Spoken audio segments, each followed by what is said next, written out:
ಈ ರಾಮಾಯಣದ ಕಾಲ ತ್ರೇತಾಯುಗ.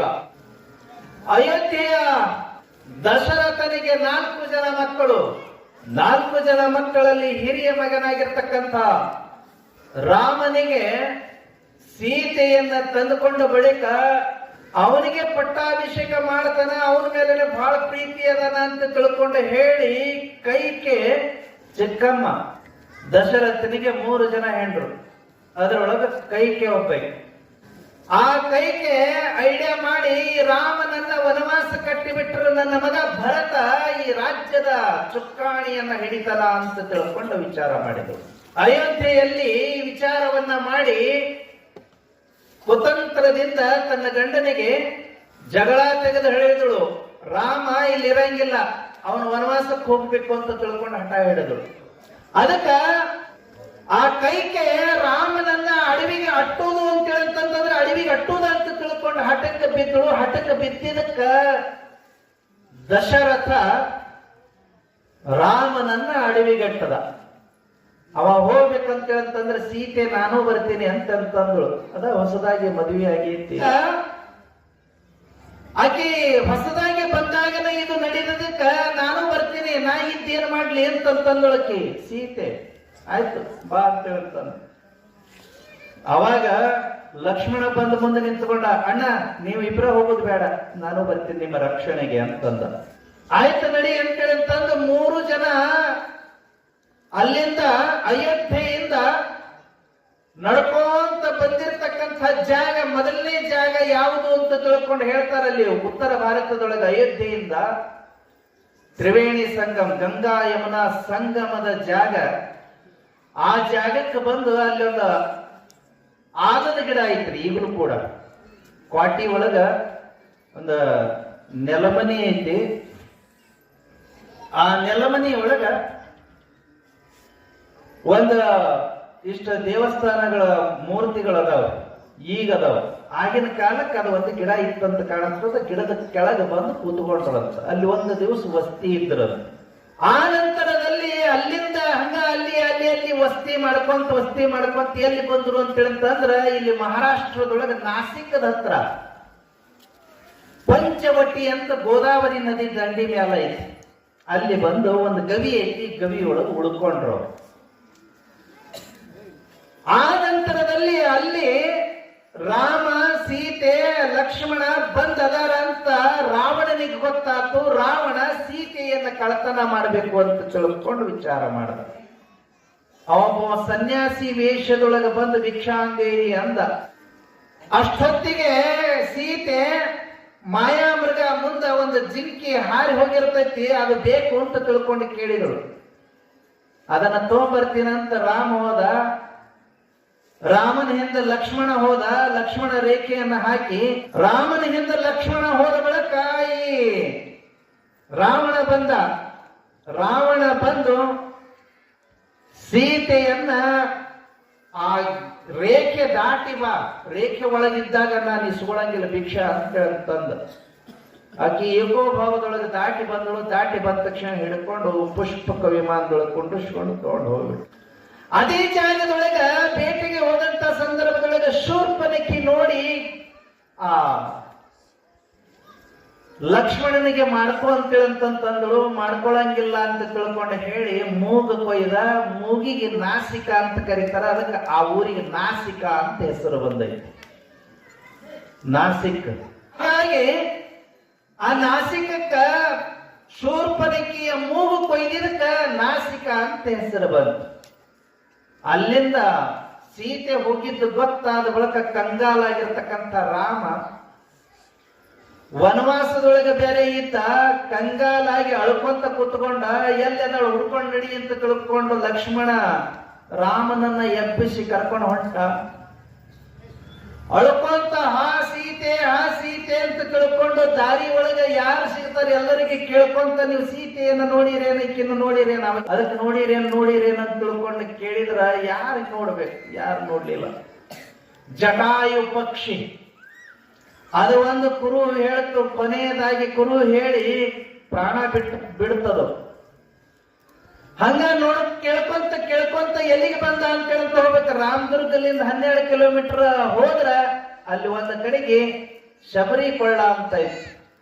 ಆ ಶಬರಿ ಕೊಳ್ಳಕ್ಕೆ ಬಂದಾಗ ಶಬರಿ ಕಾದ್ಕೊಂಡು ಕುಂತಿದ್ದಳು, ರಾಮ ಬರ್ತಾನ ಬರ್ತಾನ ಬರ್ತಾನ ಅನ್ಕೊಂತ. ಅಕ್ಕಿನ ಭಕ್ತಿ ಅಂತದ್ದು ನೋಡ್ರಿ, ಬ್ಯಾಡ್ರಿಕೆ ವಾಲ್ಮೀಕಿ ಹೆಣ್ಮಗಳು. ಅಕ್ಕಿನ ಭಕ್ತಿ ಎಂಥದ್ದು ಅಂತೇಳಂತಂದ್ರ ಬೆಳಗ್ಗೆ ಹರಿತು ಅಂತೇಳಂತಂದ್ರ ತನಗೇನು ಬೇಕಷ್ಟು ಆಹಾರ ಸಂಗ್ರಹ ಮಾಡಿಕೊಂಡು ಚಲೋ ಚಲೋ ಬಾರೆಹಣ್ಣನ್ನ ಆರಿಸ್ಕೊಂಡು ಬರ್ತಿದ್ದಳು. ಆ ಕಾಡಿನೊಳಗಿರ್ತಕ್ಕಂಥ ಬಾರೆಹಣ್ಣ ಆರಿಸ್ಕೊಂಡು ಬರ್ತಿದ್ದಳು. ಆರಿಸ್ಕೊಂಡು ಬಂದು ಚಲೋ ಚಲೋವನ್ನ ತೆಗೆದಿಡ್ತಿದ್ದಳು. ರಾಮ ಬರ್ತಾನ ರಾಮನಿಗಿರ್ಲಿದು, ರಾಮ ಬರ್ತಾನ ರಾಮನಿಗಿರ್ಲಿ. ಹಣಿ ಮೇಲೆ ಹಿಂಗೆ ಕೈ ಇಟ್ಟುಕೊಂಡು ದಾರಿ ನೋಡ್ತಿದ್ದಳು. ರಾಮ ಬಂದನೇನು ರಾಮ ಬಂದನೇನು, ಯಾರ ಬಂದ್ರು ಅಂದ ತಕ್ಷಣ ರಾಮ ಬಂದ ಅಂತ ತಿಳ್ಕೊಂಡು ಓಡೋಡಿ ಹೋಗ್ತಿದ್ದಳು. ರಾಮ ಅಲ್ಲ ಅಂದ ತಕ್ಷಣ ಅಯ್ಯೋ ರಾಮ ಬರ್ಲಿಲ್ಲಲ್ಲ ಅಂತ ಒಳ್ಳೆ ಬರ್ತಿದ್ದಳು. ನೋಡ್ಕೊಂತ ಕುತ್ಕೊಂಡು ಒಂದು ದಿವಸ ರಾಮ ಬಂದೇ ಬಿಟ್ಟ. ಆ ಭಕ್ತಿಗೆ ಆ ದಾರಿ ಬಿಟ್ಟರು ಬೇರೆ ದಾರಿ ಸಿಗಲೇ ಇಲ್ಲ. ರಾಮನಿಗೆ ಭಕ್ತಿ ದಾರಿನೇ ಸಿಕ್ತು. ಅದಕ್ಕೆ ಹೇಳೋದು, ಭಕ್ತಿ ಮಾಡು ಅಂತ ತಿಳ್ಕೊಂಡು ಒಂದಷ್ಟು ನೆನಿ. ಒಂದು ದಿವಸ ನೀ ಎಲ್ಲಿ ಹೋಗೋದು ಬೇಡ, ಯಾವ ದೇವಸ್ಥಾನಕ್ಕೂ ಹೋಗೋದು ಬೇಡ, ಅಲ್ಲಿ ದೇವರದಾನ ಇಲ್ಲಿ ದೇವರದಾನ ಅಂತ ಹೋಗುದ ಬೇಡ, ಸುಮ್ಮನೆ ನೆನೆಸುವಂತ ಕುತ್ಕೋ. ಒಂದು ದಿವಸ ಆ ಭಗವಂತನೇ ನಡ್ಕೊಂಡು ನಿನ್ನ ಮನೆಗೆ ಬರ್ತಾನ ಅಂತ ತಿಳ್ಕೊಂಡು ಹೇಳ್ದಂಗ ಆತಿದು. ಹಂಗ ಭಗವಂತನನ್ನ ಮನಸ್ಸಿಗೆ ಹಚ್ಕೊಂಡು ಮನಸ್ಸಿನೊಳಗ ಅನನ್ಯವಾಗಿ ದಾನ ಮಾಡಿದ್ರ, ಅನನ್ಯವಾಗಿ ಭಕ್ತಿ ಮಾಡಿದ್ರ ಆ ಭಗವಂತ ಎಲ್ಲಿದ್ದಲ್ಲಿ ಓಡಿ ಬರ್ತಾನ ಅನ್ನೋದಕ್ಕ ರಾಮ ಶಬರಿ ಗುಡಿಸಲಿಗೆ ಬಂದ. ಗುಡಿಸಲಿಗೆ ಬಂದಾಗ ಬಹಳ ಖುಷಿ ಆಯ್ತು. ರಾಮ ಬಂದೆಯ ಬಾ ಅಂತ ತಿಳ್ಕೊಂಡಂತಂದ್ರು. 60, 70, 80 ವರ್ಷದ ಮುದುಕಿ, ಕಣ್ಣೊಳಗೆ ಜೀವ ಹಿಡಿದಿತ್ತು, ಸುಕ್ಕಗಟ್ಟಿತ್ತು ಚರ್ಮ. ಮುದುಕಿ ಈಗ ಬರ್ತಾನ ರಾಮನ ಸಾಯುವುದ್ರೊಳಗೆ ಬಾ ರಾಮ, ನಾ ಸತ್ತು ಬಳಿಕ ಬಂದ್ರೆ ಏನು ಬರ್ತೈತಿ ಅಂತಿತ್ತು. ಮುದುಕಿ ಬಂದೆ ರಾಮ ಅಂದಳು. ಬಾ ಅಂತ ತಿಳ್ಕೊಂಡಂತಂದಳು. ಒಂದಿಷ್ಟು ನೀರು ಕೊಟ್ಟಳು, ಒಂದಿಷ್ಟು ಬಾಳೆಹಣ್ಣು ಕೊಟ್ಟಳು, ಒಂದು ಹಾಸಿದಳು. ಕುಂಡ್ರು ಇಲ್ಲಿ ಬಹಳ ದಡದ ಬಂದಿದೆ, ಬಹಳ ದೂರ್ಲಿಂದ ಬಂದಿದೆ, ಉಣ್ಣು ಅಂತಂತಂದಳು. ಬಾಳೆಹಣ್ಣು ಇಟ್ಟಳು. ಬಾಳೆಹಣ್ಣನ್ನ ಒಂದು ಸಲ ಕಡದ ಮುದುಕಿ ಮುಖ ನೋಡಿ ನಕ್ಕ. ಲಕ್ಷ್ಮಣಿಗೆ ಆಶ್ಚರ್ಯ ಆಯ್ತು. ಎಷ್ಟು ದಿವಸ ಆತ ನಮ್ಮ ಅಣ್ಣ ನಗಲ್ದು. ಸೀತೆ ಕಳ್ಕೊಂಡದ ಬಳಿಕ ಬರೀ ಅಳುವುದಾಗೈತೆ ಅವನ ಜೀವನ. ರಾತ್ರಿನೂ ಹತ್ತಾನ, ಹಗಲೂ ಹತ್ತಾನ. ಆ ಸೀತೆ ಸಲುವಾಗಿ ಇವತ್ತು ನಗಾಕತ್ತೇನಲ್ಲ, ಅಂಥದ್ದೇನೈತಿ ಅಂದ. ಆಕೆ ಮುದುಕಿ ಮುಂದೆ ಕುಂತಾಳ. ಇದು ತಗೋರಾಮ, ಇದು ರುಚಿ ಐತಿ, ತಾ ತಿಂದು ತಿನ್ನಿಸ್ತಾಳ ಅವನಿಗೆ. ರಾಮನಿಗೆ ತಾ ತಿಂದು ತಿನ್ನಿಸ್ತಾಳ. ಆಕೆ ಯಾರು? ಬ್ರಾಹ್ಮಣರಕ್ಕೆ ಅಲ್ಲ. ಆಕೆ ಯಾರು? ಐಗುಳಕ್ಕೆ ಅಲ್ಲ. ಆಕೆ ಯಾರು? ವಾಲ್ಮೀಕಿ ಜನಾಂಗದಕ್ಕೆ. ವಾಲ್ಮೀಕಿ ಜನಾಂಗದಕ್ಕೆ. ಜನಾಂಗ ವಾಲ್ಮೀಕಿ ಸಮಾಜ ಅಡ್ಡ ಬರಲಿಲ್ಲ. ಅಲ್ಲಿ ಪ್ರೀತಿ ಬೆಸುಗೆ ಆ ಬಾಳೆಹಣ್ಣು ತಿನ್ನುವಂತ ವಿಚಾರ ಮಧ್ಯದೊಳಗೆ ಮಧ್ಯಸ್ಥಿಕೆ ವಹಿಸಿರ್ತಕ್ಕಂಥದ್ದು ಜಾತಿ ಅಲ್ಲ, ಭಕ್ತಿ ಅನ್ನುವಂತಹದ್ದು ಮಧ್ಯಸ್ಥಿಕೆ ವಹಿಸ್ತು. ಭಕ್ತಿ ಅನ್ನುವಂಥದ್ದು, ಭಕ್ತಿಗೆ ಅಂತ ಶಕ್ತಿ ಐತಿ ನೋಡ್ರಿ. ಜಾತಿನ ಪಕ್ಕಕ್ಕೆ ಸರಿಸಿ ಬಿಡುತ್ತೈತಿ. ನಿನ್ನ ಜಾತಿ ಇರಬಹುದು, ಉಚ್ಚರ ಇರಬಹುದು, ನಿಚ್ಚರ ಇರಬಹುದು, ಭಗವಂತನ ಹತ್ರ ಅಲ್ಲ ನಿನ್ನ ಜಾತಿ. ನಿನ್ನ ಜಾತಿ ಭಗವಂತನನ್ನ ಮುಟ್ಟಂಗಿಲ್ಲ. ಭಗವಂತನನ್ನ ಮುಟ್ಟಬೇಕಂತಂದ್ರ ನಿರ್ಮಲವಾಗಿರ್ತಕ್ಕಂಥ ನಿನ್ನ ಭಕ್ತಿ ಒಂದ ಮುಟ್ಟತೈತಿ ಅಂತ ಬಂದ. ತಿಂದು ನೀರು ಕುಡಿದು ಆನಂದವಾಗಿ ಒಂದೆರಡು ಸಂತೋಷದ ಮಾತು ಹೇಳಿ ನಾ ಹೋಗಿ ಬರ್ತೀನಿ ಅಂತ ತಿಳ್ಕೊಂಡು ಬಂದ ಬಳಿಕ ಆ ಗುಡಿಸಲ ಬಿಟ್ಟು ಒಂದು 4 ಹೆಜ್ಜೆ ಬಂದ ಬಳಿಕ ರಾಮ ಅಳಕ್ ಶುರು ಮಾಡಿದ. ಸೀತೆ, ಹಾ ಸೀತೆ ಅಂತಂದ. ಲಕ್ಷ್ಮಣನಿಗೆ ಆಶ್ಚರ್ಯ. ಕೇಳ್ದ, ಅಣ್ಣ ಇಷ್ಟೋ ತನಕ ನಕ್ಕೊಂತ ಬಾಳೆಹಣ್ಣು ತಿಂದಿ, ಅವಾಗ ಸೀತೆ ನೆನಪಾಗಲಿಲ್ಲ, ಈಗ ನೆನಪಾತೇನಂತಂದ. ರಾಮ ಹೇಳ್ತಾನ ಆಕಿನ ಗುಡಿಸಲಿನೊಳಗ, ಆಕಿನ ಮಾತಿನೊಳಗ, ಆಕಿನ ಕೈ ತುತ್ತಿನೊಳಗ ದೋಷ ಇರಲಿಲ್ಲ, ಭಕ್ತಿ ಇತ್ತು. ಲಕ್ಷ್ಮಣ, ಭಕ್ತಿಗೆ ನಾನು ಮೆಚ್ಚಿ ಮರಳಾಗಿದ್ದೆ, ಅವಾಗ ನೋವೇ ಅನಿಸಲಿಲ್ಲ ಈ ಹೃದಯಕ್ಕ. ಯಾವಾಗ ಭಕ್ತಿಲಿಂದ ದೂರ ಬಂದಿನೋ ಅವಾಗ ಹೃದಯಕ್ಕೆ ನೋವಾಗಕತ್ತೈತಿ ಅಂದ. ಅಲ್ಲಿಂದ ಪಂಪಾ ಸರೋವರಕ್ಕೆ ಬಂದ. ಎಲ್ಲಿ ಪಂಪಾ ಸರೋವರ? ಪಂಪಾ ಸರೋವರ ಇರುವುದು ಹಂಪಿ ಹತ್ರ, ಹೊಳಿ ಈ ಕಡೆಗೆ, ಹೊಳಿ ಆ ಕಡೆಗೆಲ್ಲ, ಹೊಳಿ ಈ ಕಡೆಗೆ. ಕಿಷ್ಕಿಂದೆ ಒಳಗೆ ಪಂಪಾ ಸರೋವರ ಐತಿ, ಲಕ್ಷ್ಮೀ ದೇವಸ್ಥಾನದ ಮುಂದುಗಡೆ. ಆ ಪಂಪಾ ಸರೋವರಕ್ಕೆ ಬಂದಾಗ ಒಂದಿಷ್ಟು ಮುಖಕ್ಕೆ ನೀರು ಹೊಡ್ಕೊಂಡು, ಮುಖ ತೊಳ್ಕೊಂಡು ನೀರು ಕುಡಿಯೋಣ ಅಂತ ತಿಳ್ಕೊಂಡು ತನ್ನ ಕೈಯೊಳಗಿರ್ತಕ್ಕಂಥ ಬಾಣನ ನೆಲಕ್ಕೆ ಚುಚ್ಚಿ ಹೋಗಿ ಕೈಕಾಲು ಮುಖ ತೊಳ್ಕೊಂಡು ಒಂದಿಷ್ಟು ನೀರು, ತಂಪಾದಂತ ನೀರು ಕುಡಿದು ಮುಖಕ್ಕೆಲ್ಲ ಸಿಂಪಡಣೆ ಮಾಡಿಕೊಂಡು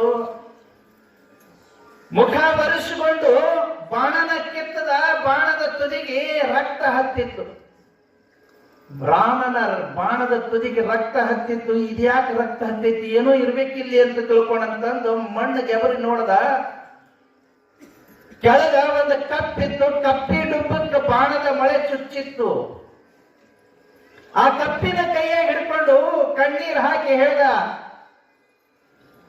ಆ ಕಪ್ಪಿಗೆ ಕೈ ಬೆನ್ನ ಮೇಲೆ ಹಿಂಗ ಕೈ ಸವರಿ ಕಪ್ಪಿಗೆ ಹೇಳ್ದ, ಮಂಡುಕ, ನಾನು ಬಾಣ ಚುಚ್ಚದಾಗ, ನಿನಗೆ ಚುಚ್ಚದಾಗ ನಾನು ಅದೀನಿ ರಾಮ, ಬಾಣ ಚುಚ್ಚಬೇಡ ಅಂತ ತಿಳ್ಕೊಂಡು ಇಷ್ಟು ಅಂದಿದ್ದಿ ಅಂತಂದ್ರೆ ನಾ ಚುಚ್ತಿದ್ದೀನಿಲ್ಲ ಅಂತ ತಿಳ್ಕೊಂಡಂತಂದ, ಚುಚ್ಚುತ್ತಿದ್ದೇ ಇಲ್ಲ ಅಂತಂದ. ಅವಾಗ ಅದು ಕಪ್ಪಿ ಹೇಳ್ತದ, ರಾಮ, ಕೊಲ್ಲುವ ಕೈ ಚುಚ್ಚಾಕತ್ತಿತ್ತು ಅಂತೇಳಂತಂದ್ರ ರಾಮ ನನ್ನನ್ನ ಕಾಪಾಡುವಂತ ಕೂಗುತ್ತಿದ್ದೆ, ಕಾಯುವ ಕೈನೇ ಚುಚ್ಚುವಾಗ ಇನ್ಯಾರಿಗೆ ಹೇಳಲಿ ರಾಮ ಅಂತ ತಿಳ್ಕೊಂಡ ಕೇಳ್ತಿರೋದು. ಇನ್ಯಾರಿಗೆ ಹೇಳೋದೈತಿ? ಒಲೆ ಹತ್ತಿ ಉರಿದೊಡೆ ನಿಲ್ಲಬಹುದಲ್ಲದೆ ಧರೆ ಹತ್ತಿ ಉರಿದೊಡೆ ನಿಲ್ಲಬಾರದು. ಏರಿ ನೀರುಂಬಡೆ ಬೇಲಿ ಕೈ ಮೇಯ್ವಡೆ, ನಾರಿ ತನ್ನ ಮನೆಯಲ್ಲಿ ಕಳುವಡೆ, ತಾಯಿಯ ಮಲೆ ಹಾಲು ನಂಜಾಗಿ ಕೊಲುವಡೆ, ಇನ್ನಾರಿಗೆ ದೂರುವೆ ಕೂಡಲ ಸಂಗಮ ದೇವ.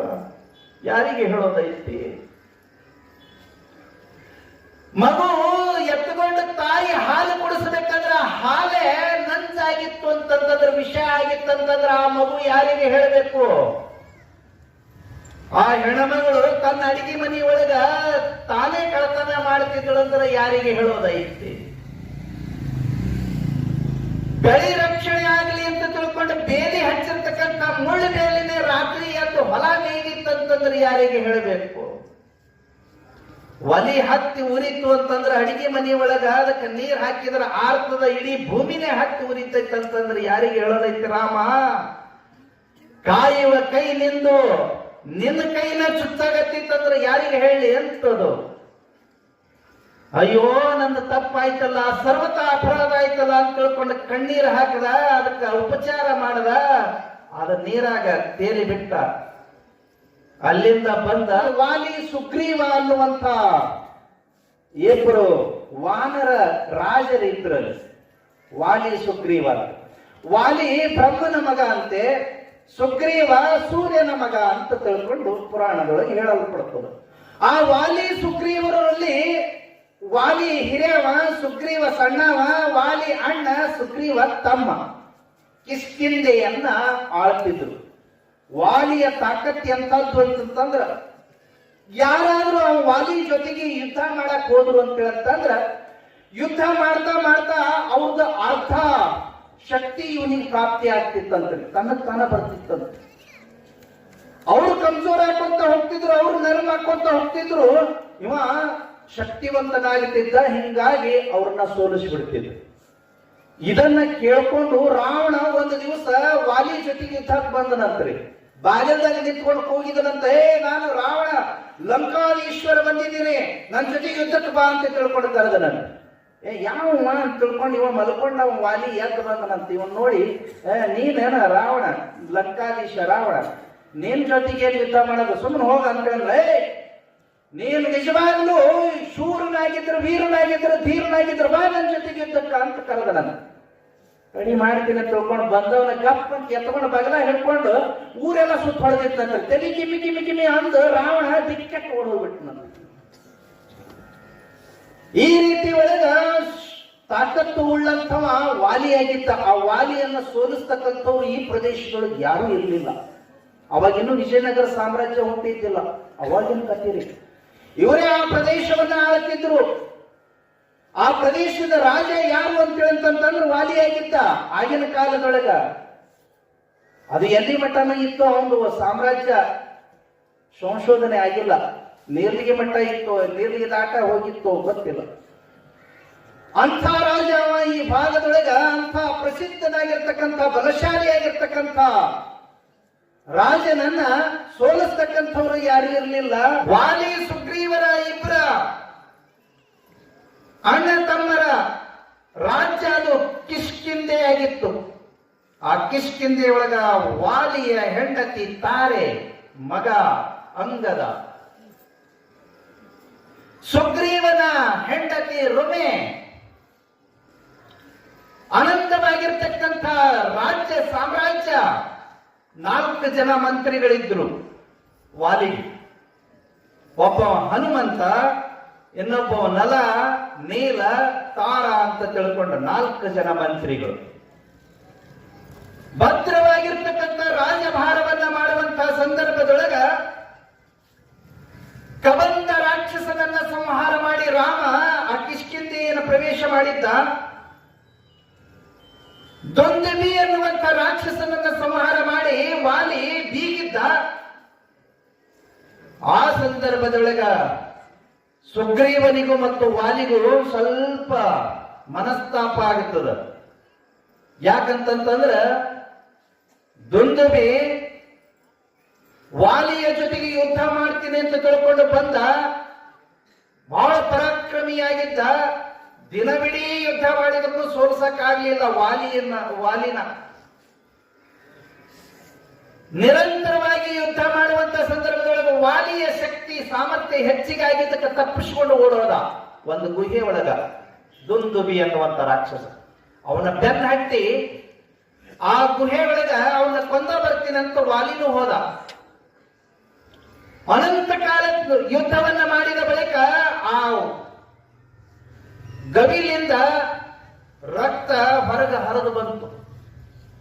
ಅದನ್ನ ನೋಡಿರ್ತಕ್ಕಂಥ ಸುಗ್ರೀವ, ನಮ್ಮಣ್ಣನನ್ನ ದುಂದುಬಿ ಕೊಂದಿರ್ಬೇಕು, ಅದಕ್ಕೆ ರಕ್ತ ಬರಕತ್ತೈತೆ ಅಂತ ಹೇಳಿ ಆ ಗವಿಯ ಬಾಗಿಲಿಗೆ ಒಂದು ಎತ್ತಲಾರದಂಥ ಕಲ್ಲು ಉರುಳಿಸಿ ಒಯ್ದು ಇಟ್ಟು ಮುಚ್ಚಿಬಿಟ್ಟ. ಆ ರಕ್ತ ಹೊರಗೆ ಬರುವುದು ಬೇಡ ಅಂತೇಳಿ.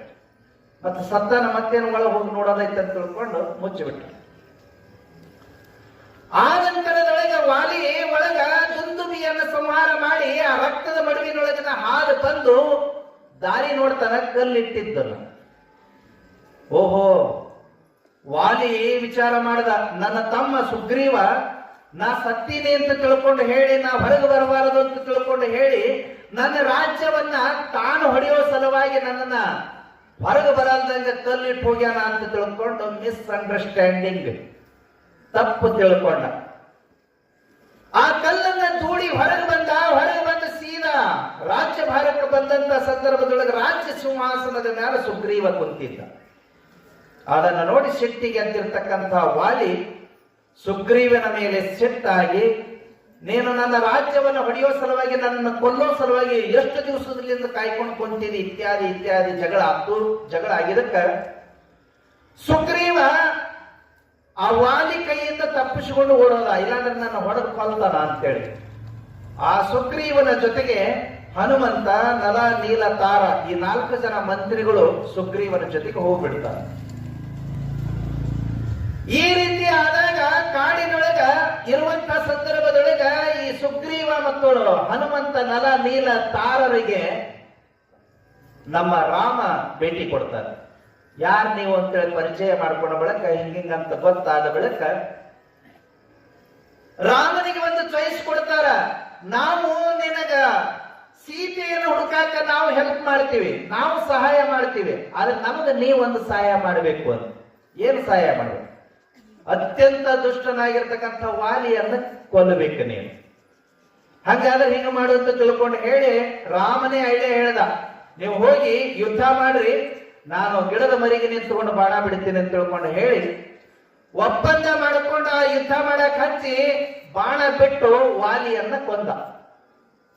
ಆ ವಾಲಿಯನ್ನ ಕೊಂದು ಸಹಾಯ ಮಾಡಿದಕ್ಕ ಸುಗ್ರೀವ, ಹನುಮಂತ, ನಲ, ನೀಲ, ತಾರ ಇವರೆಲ್ಲರೂ ರಾಮನ ಹಿಂದೆ ಬೆನ್ನತ್ತಿರು, ನಿನ್ನ ಸೀತೆಯನ್ನು ನಾವು ಹುಡುಕಿ ಕೊಡ್ತೀವಿ ಅಂತೇಳಿ. ಅಲ್ಲಿಂದ ಎಲ್ಲ ವಾನರ ಸೈನ್ಯವನ್ನು ಕಟ್ಟಿಕೊಂಡು ಹೋಗಿ ಸಮುದ್ರದೊಳಗ ಸೇತುವೆಯನ್ನು ಕಟ್ಟಿ ಲಂಕೆಗೆ ಹೋಗಿ ಯುದ್ಧವನ್ನ ಮಾಡಿ ರಾವಣನನ್ನ ಸಂಹಾರ ಮಾಡಿದೆ. ರಾವಣನನ್ನ ಸಂಹಾರ ಮಾಡಿ ಮರಳಿ ಭಾರತದ ಈ ಪುಣ್ಯ ಭೂಮಿಗೆ ಬಂದ ಬಳಿಕ ಆ ಹನುಮಪ್ಪನ ಪಾತ್ರ ಇಡೀ ಭಾರತದಾದ್ಯಂತ ಭಾರತ ವರ್ಷದೊಳಗ ಎಲ್ಲಾ ಕಡೆಗೂ ತನ್ನದೇ ಆಗಿರ್ತಕ್ಕಂಥ ಪಾತ್ರ ಇಟ್ಟುಕೊಂಡಾನೆ. ಯಾಕೆ ಇಟ್ಟುಕೊಂಡಾನ ಅಂತಂದ್ರ ಭಕ್ತಿ ಒಳಗ ಅತ್ಯಂತ ಶ್ರೇಷ್ಠನಾದ ಹನುಮಪ್ಪ. ರಾಮ ಭಕ್ತಿ ಒಳಗೆ ಎಷ್ಟು ಶ್ರೇಷ್ಠನಾದ ಹನುಮಪ್ಪ ಅಂತೇಳಿ ಅಂತಂದ್ರ ಎಲ್ಲ ಮುಗಿದ ಬಳಿಕ ಅಯೋಧ್ಯಕ್ಕೆ ಹೋದ ಬಳಿಕ ಇದೆಲ್ಲ ಮುಗೀತ್ರಿ. ಏನು ರಾವಣನ ಕೊಲ್ಲೋದು ಮುಗೀತು, ಸೀತೆಯನ್ನ ಕರ್ಕೊಂಡು ಹೋಗೋದು ಮುಗೀತು. ಅಯೋಧ್ಯಕ್ಕೆ ಹೋದ ಬಳಿಕ ಪಟ್ಟಾಭಿಷೇಕ ಆಯ್ತು ರಾಮಂದು. ಅತಿ ದೊಡ್ಡ ವಿಜೃಂಭಣೆಯಿಂದ ಪಟ್ಟಾಭಿಷೇಕ ಆದ ಬಳಿಕ ಯಾರ್ಯಾರು ಒಳ್ಳೆ ಕೆಲಸ ಮಾಡ್ಯಾರಲ್ಲ ಅವ್ರನ್ನೆಲ್ಲರನ್ನ ಕರೆಸಿ ರಾಮ ಸೀತೆ ಇಬ್ರು ಸನ್ಮಾನ ಮಾಡಕತ್ತಿದ್ರು. ಚಲೋ ಕೆಲಸ ಮಾಡಿದವ್ರನ್ನೆಲ್ಲರನ್ನು ಗುರುತಿಸಿ ಸನ್ಮಾನ ಮಾಡಕತ್ತಿದ್ರು. ಹನುಮಪ್ಪ ಸುಮ್ಮನೆ ನಿಂತ್ಕೊಂಡಿದ್ದ. ಬಂದವರಿಗೆಲ್ಲರಿಗೆ ಏನೆಲ್ಲ ಕೊಟ್ಟು ಕಳಿಸಿದ್ರು. ಎಲ್ಲ ಕೊಟ್ಟ ಬಳಿಕ ಸೀತೆ ಹನುಮಂತನ ಕಡೆಗೆ ನೋಡಿ ಗಂಡಗೆ ಹೇಳಿದಳು, ರಾಮನಿಗೆ ಹೇಳಿದಳು, ಹನುಮಂತನಿಗೆ ಏನು ಕೊಡ್ಲಿಲ್ಲಲ್ಲ, ಅವನಿಗೇನಾರ ಕೊಡ್ಬೇಕಲ್ಲ, ನೀನೇ ಕೊಡು ಅಂತ ಹೇಳ್ತಂದ ರಾಮ. ಅವಾಗ ಆಕೆ ತನ್ನ ಕೊಳ್ಳಾಗ ನೋಡ್ಕೊಂಡ್ರು, ಒಂದು ಮುತ್ತಿನ ಹಾರ ಇತ್ತು. ಅದು ರಾಮ ಪ್ರೀತಿಲಿಂದ ಕೊಟ್ಟಿರ್ತಕ್ಕಂಥ ಮುತ್ತಿನ ಹಾರ. ಅದು ಎಷ್ಟು ಜೋಪಾನ ಮಾಡಿ ಇಟ್ಕೊಂಡಿದ್ಳು ಅಂತಂದ್ರೆ ತನ್ನ ತಾಳಿನ ಎಷ್ಟು ಪ್ರೀತಿಸ್ತಿದ್ಳು ಅಷ್ಟ ಪ್ರೀತಿಲಿಂದ ನೋಡ್ಕೊಂತಿದ್ಳು ಆ ಮುತ್ತಿನ ಹಾರನ. ಯಾಕೆ ಗಂಡ ಕೊಟ್ಟಿದ್ದು, ಪ್ರೀತಿಲಿಂದ ಕೊಟ್ಟಿದ್ದು. ಅದು ಎಷ್ಟ ಇರ್ಲಿ, ಸಣ್ಣದ ಇರ್ಲಿ ದೊಡ್ಡದರ ಇರ್ಲಿ, ಗಂಡ ಕೊಟ್ಟಿದ್ದು ಪ್ರೀತಿಲಿಂದ ಉಟ್ಕೊಳ್ಳೋದನ್ನ, ಅದನ್ನ ಪ್ರೀತಿಸೋದನ್ನ ಕಲಿಬೇಕು.